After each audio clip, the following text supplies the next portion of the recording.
Central African time as we turn our sights from Kenya to Ghana, where the country's energy chamber has withdrawn from the Africa Energy Summit in London, citing discriminatory hiring and the exclusion of African professionals from leadership roles. This move reflects glowing and growing continental frustration over limited representation in global energy platforms. Led by Executive Chairman Joshua B. Narh, the Chamber says the decision is a stand for Africa's right to shape discussions about its own resources. This action aligns with similar responses from Mozambique as well as the African Petroleum Producers Organization, both signaling a broader push for inclusion as well as accountability. Let's delve deeper into this development, and for this discussion, we're joined by Joshua B. Narh, the Executive Chairman for Ghana's Energy Chamber. A very good evening to you, so welcome to Africa in Business.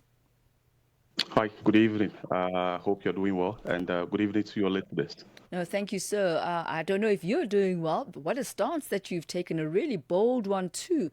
Could you highlight for us some of the specific experiences or the evidence that led the Chamber to conclude that withdrawal in this particular instant was indeed necessary? Look, so I pretty much would want to, first of all, lay a background in with respect to answering your question.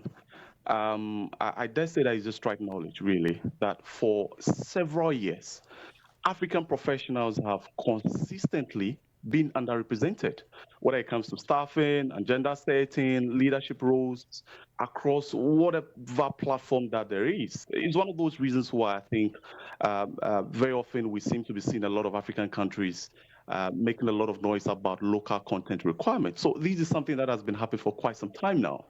And some of these practices are very glaring, especially when it comes to oil and gas events around the globe, because we pretty much see a lot of these events come around. They sort of want to have a piece of the pie when it comes to the projects or conversations that is happening around Africa. But one of those is that we constantly complain about has got to do with structural issues, which has got to do with staffing, leadership roles. Look, take for instance the African Energy Summit that is organized by the Frontier Energy Network. When you look at their leadership role, there's no African there. These are all foreigners. It is very scandalous to have an organization that there's no African as part of such an organization, but then the central subject of discussion or the conversation of that platform is Africa. So, look, engagements I've mentioned to some, international media platforms continued quietly behind the scenes for some time. But we believe that it is high time we come out there and then boycott this very event. What this basically does is it sends a clear message out there that Africa cannot continue to remain the subject of conversations that it is not structurally empowered to lead. It reminds me very much of that very well-known slogan, "Nothing about us without us," which is very much the stance that you have taken. Could you highlight Absolutely. for us what the outcomes of the engagements that you had with them? At what point did these engagements give way to a decision to actually take this former stance? Look, letters were sent. There hasn't been any response. African Energy Summit has been happening for so many years now. It's something that is pretty much glaring. You can tell that we've always been telling them, say, hey guys, you've got to do something about this. They're equally competent Africans that can be part of shaping this very important discourse. Well, it's just quite unfortunate. This is an event that's supposed to happen on the soil of Africa, but it's happening in London.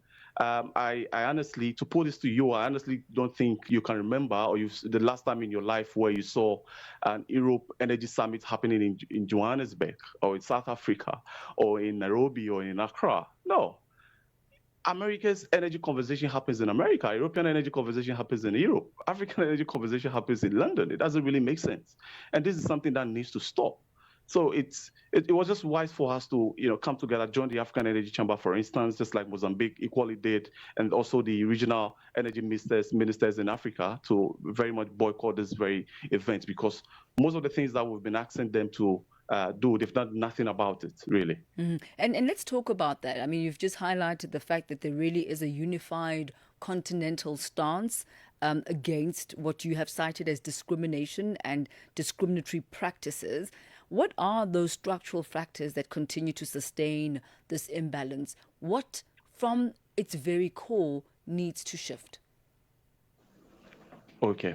So when it comes to these discriminatory practices on some of these strange within our systems, they are much more structural than personal. I sort of want to make that distinction clear. In most cases, what we are seeing with some of these oil and gas events or energy events that's talking about Africa is not loud exclusion.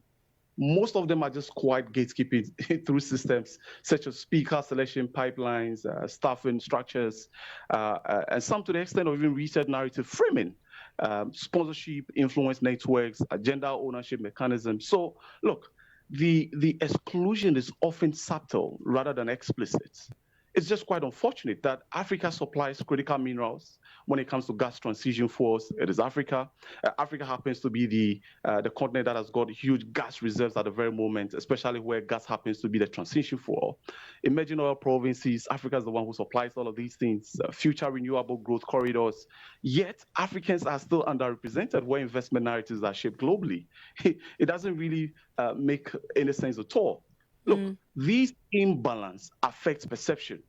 And there's no two ways about that. And that's why we as a chamber, we are very critical about some of these things. These imbalances create perception. Perception, and then perception affects capital flows. So this is not simply about representation. It is also who defines Africa's energy story. And that's it.